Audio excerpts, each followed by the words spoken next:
The Rams hosted their first NFL playoff game in Los Angeles since 1986. The NFC West titling the league's highest-scoring offense generated interest and created excitement in LA for its NFC team.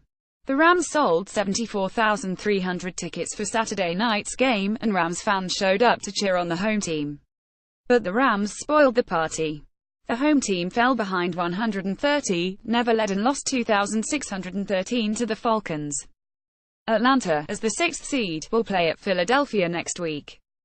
The defending NFC champions would not be denied, holding the potent Rams offense to 13 points and forcing 2 turnovers on special teams against the NFL's best special teams unit.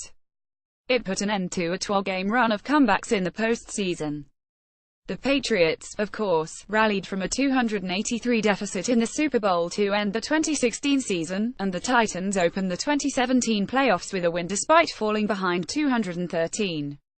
The Falcons held off the upstart Rams, who closed to within 13-10 at halftime, with a team effort. Kicker Matt Bryant made field goals of 29, 51, 25 and 54 yards. Linebacker Deion Jones made 10 tackles, including 1 for loss, and had a pass breakup. Quarterback Matt Ryan, sacked 3 times in the first half, completed 21 of 30 passes for 218 yards and a touchdown. Receiver Julio Jones caught 9 passes for 94 yards and a touchdown. Running backs Devonta Freeman and Tevin Coleman returned to being the two-headed monster with a combined 32 carries for 106 yards and a touchdown. Here are 5 more things we learned during Saturday Night Football. 1. Momentum matters. The Falcons, after a 75 start, were a desperate team the last month of the season. They won 3 of the last 4, including a 2,210 victory over the Panthers in Week 17. The Falcons have not played as well as they did last season, but they are finding ways to win. The Rams clinched the NFC West in their next to last game, a 2,723 victory over the Titans, so they chose to rest several of their star players in the regular season finale. Todd Gurley, Jared Goff, Aaron Donald and other top players stayed on the sideline as the 49ers rolled Los Angeles 3,413 last week. It's a catch-22 for sure. Playing key players in a game without significant meaning comes with great risk, but there is something to be said for readying for the playoffs with playoff-like games.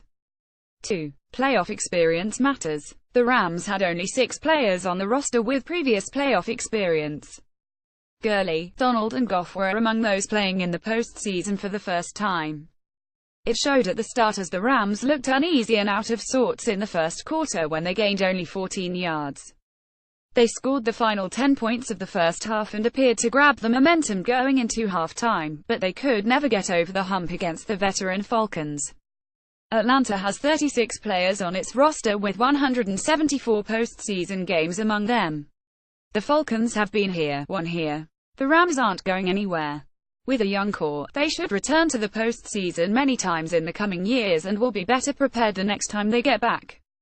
3. Gurley deserves every postseason award he gets, but the Falcons' defense deserves credit for what they did Saturday night.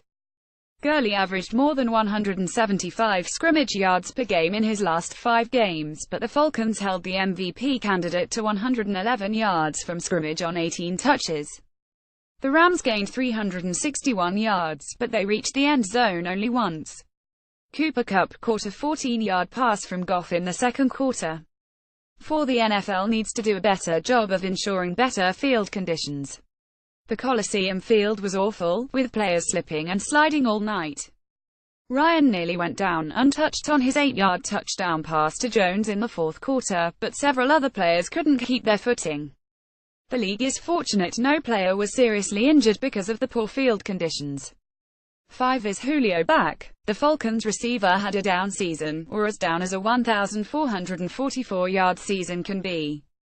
He managed only 4 games over 100 yards this season and only 3 touchdowns. Jones almost reached 100 yards against the Rams, coming up only 6 yards short, and his touchdown catch was his first since Week 11 against Tampa Bay when he scored twice. The Falcons will need Julio to be Julio if they're to have a chance to do what they did last season.